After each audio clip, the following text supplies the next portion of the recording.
Shriji food. હું છું મનીષા ઠક્કર।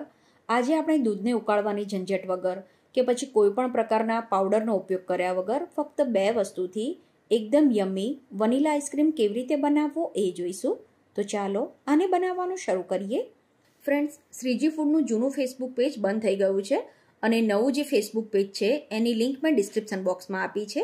તો શ્રીજી ફૂડના નવા ફેસબુક પેજને ફોલો કરવાનું ના ભૂલતા। તો આ આઈસ્ક્રીમ બનાવવા માટે એક વાટકામાં સૌથી પહેલાં 100 ગ્રામ જેટલું કન્ડેન્સ મિલ્ક લેવાનું। કન્ડેન્સ મિલ્ક તમે ઘરનું બનાવેલું કે બહારનું કોઈ પણ લઈ શકો છો। જો તમે બહારનું કન્ડેન્સ મિલ્ક ના ખાતા હોય તો ઘરે કન્ડેન્સ મિલ્ક કેવી રીતે બનાવવું એની રેસીપી મેં પહેલાં જ તમારી સાથે શેર કરેલી છે। તો હવે જે કન્ડેન્સ મિલ્ક લીધું છે એમાં જ આપણે 1.5 cup non dairy whipping cream ઉમેરી દેવાનું। જે કેક બનાવવા માટે ક્રીમ આપણે યુઝ કરીએ છીએ એ જ ક્રીમ લેવાનું છે, પણ ક્રીમ એકદમ ઠંડુ હોવું જોઈએ। હવે આ બંને વસ્તુને આપણે હેન્ડ મિક્સરની મદદથી સરસ રીતે વિપ કરવાની છે। અહીંયા તમારે કમ્પલસરી હેન્ડ મિક્સરનો ઉપયોગ કરવાનો તો જ રિઝલ્ટ બહાર જેવું મળે।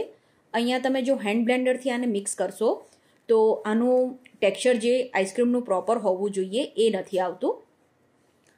તો આ રીતે બંનેને પહેલાં આપણે ધીમી સ્પીડ ઉપર અને પછી હાઈ સ્પીડ ઉપર લગભગ 2 થી 3 મિનિટ માટે વિપ કરવાનું છે। તો આ બંને વસ્તુને વિપ કર્યા પછી ફાઇનલી આ રીતની આની કન્સિસ્ટન્સી હોવી જોઈએ। આનાથી વધારે આને વિપ નથી કરવાનું અને આનાથી પતલું પણ આ ના હોવું જોઈએ।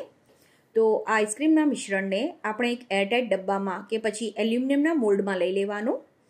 ફ્રેન્ડ્સ, આની સાથે જ મેં ચેનલ ઉપર GMS અને CMC પાવડરનો ઉપયોગ કરીને 6 અલગ અલગ ફ્લેવરના આઈસ્ક્રીમ કેવી રીતે બનાવવા, રોલ કટ કુલ્ફી કેવી રીતે બનાવવી એ બધાની રેસીપી પણ શેર કરેલી છે અને ડિસ્ક્રિપ્શન બોક્સમાં મેં એની લિંક પણ આપી છે।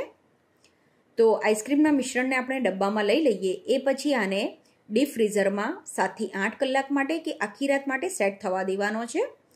અહીંયા મેં આઈસ્ક્રીમને આખી રાત માટે ફ્રીઝરમાં રાખ્યો હતો। તો બીજા દિવસે હવે આઈસ્ક્રીમને ચેક કરી લઈશું। તો તમે જોઈ શકો છો એકદમ સોફ્ટ અને યમ્મી આ આઈસ્ક્રીમ બનીને તૈયાર થાય છે। તો તમે પણ આ રીતે વેનીલા આઈસ્ક્રીમ બનાવીને જરૂર ટ્રાય કરજો। આઈ હોપ તમને મારી આજની રેસીપી પસંદ આવી હશે।